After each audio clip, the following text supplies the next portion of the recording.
Bismillahirrahmanirrahim. Dear students, welcome to the class of Human Resource Management. Dear students, as we know that positive stress and negative stress are important concepts in human resource management because they deeply influence employee motivation, behavior, productivity, and overall organizational effectiveness. Positive stress, often referred to as eustress, is the type of stress that motivates individuals to perform better, learn new skills, and stay engaged with their work. It produces energy, enthusiasm, and a constructive sense of challenge rather than fear. For example, an employee preparing for a promotion interview may feel a certain level of pressure, but this stress can push them or that very particular employee to study more, practice his or her responses in an articulated way, and present the achievements more confidently. Similarly, deadlines, when reasonable, can encourage employees to stay focused, to work efficiently, and achieve goals in a timely manner. Positive stress often enhances creativity because individuals become more alert and engaged, making them more likely to generate new ideas or innovate solutions. In team environments, this positive stress can promote a healthy competition, leading team members to support each other while striving to exceed the expectations.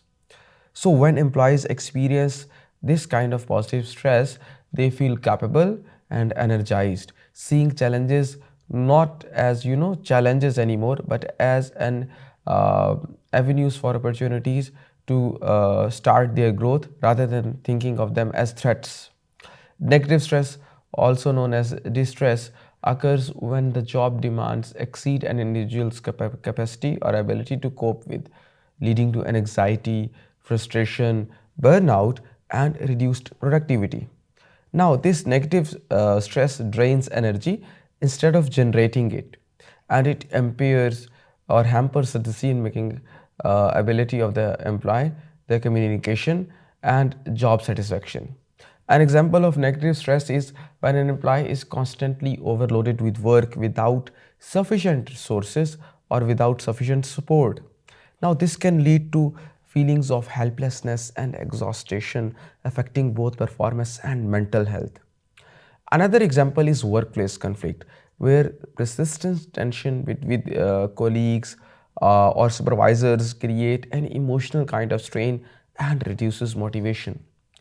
Deadlines that are unrealistic can turn positive pressure into negative stress, causing fear of failure and continuous worry. Now, employees experiencing negative stress often make more mistakes and withdraw from social interactions and experience reduced creativity because their minds are preoccupied with overwhelming pressures rather than constructive problem solving. Now, in the long term, distress can lead to absenteeism, reduced morale, increased turnover, and in severe cases, health issues such as hypertension, insomnia, or depression. Organizations suffer when employees experience distress because team coordination breaks down and overall productivity declines. Now, the causes of stress in the workplace can be wide.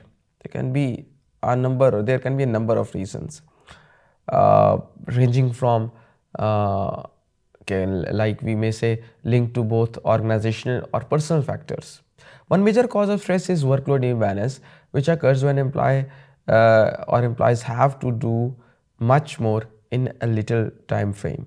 For example, during peak business seasons, employee may have to handle additional customer queries, complete extra documentation, or work longer hours, all of which can lead to exhaustion if not managed properly. Similarly, unclear job roles can also create stress because employees are unsure about their responsibilities, leading to confusion and fear of making mistakes. When workers receive conflicting instructions from different supervisors, they may feel trapped between competing expectations, which intensifies an anxiety.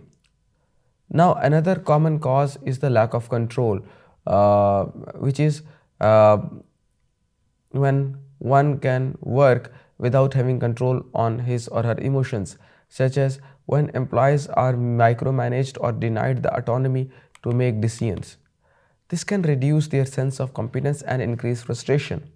In contrast, employees who are empowered with decision making authority often feel more confident and less stressed. Interpersonal relationships at work also play a significant role in causing stress. Conflicts with the colleagues, difficult supervisors, or poor communication can create a tense atmosphere. For instance, if a supervisor frequently criticizes an employee without offering constructive feedback, the employee may feel demotivated and stressed. Similarly, workplace abuse or favoritism can undermine trust and create emotional distress.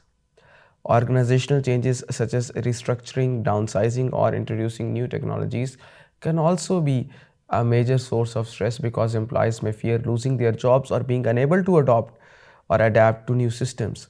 For example, when a new company introduces a new software without proper training, employees may feel overwhelmed or anxious about their ability to perform their tasks correctly by using that very particular new software. Now, personal factors can also contribute to stress at work. Employees who struggle with family issues, financial problems, or health concerns may find it harder to focus and cope with the workplace demands. Uh, these personal pressures can intensify the impact of even minor work related stressors. For example, an employee experiencing stress at home may find it more difficult to handle routine workplace conflicts or deadlines. Personality traits also influence how individuals perceive stress. People with kind of perfectionist tendencies may place high pressure on themselves, whereas individuals with low self esteem may worry excessively about making mistakes or disappointing others. Now, in addition to this, organization culture also has a role to play. Organization culture and leadership style greatly affect stress levels. A culture that values open communication, teamwork, and employee well being can reduce stress by providing support systems and encouraging work life balance. On the other hand, a culture that focuses solely on results without considering employee needs can create a high pressure environment.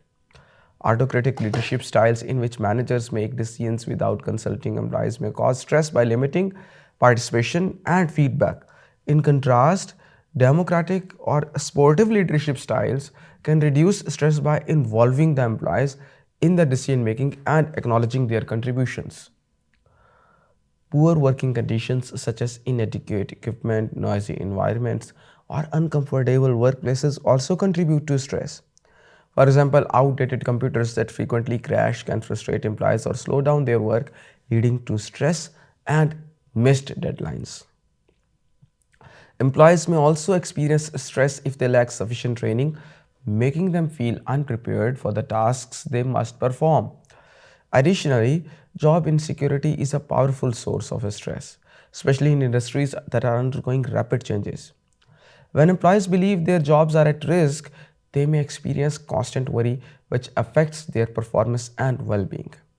So, dear students, in conclusion, positive stress and negative stress play distinct roles in employee performance and organizational success. When positive stress acts as a motivator that enhances the performance, negative stress on the other side can harm the employees, reduce productivity, and create organizational problems. Understanding the causes of stress enables HR managers to design better policies, including workload management, employee support programs, effective communication strategies, and stress management training. A well balanced work environment encourages positive stress while minimizes negative stress, helping employees remain motivated, healthy, and productive. Thank you so much.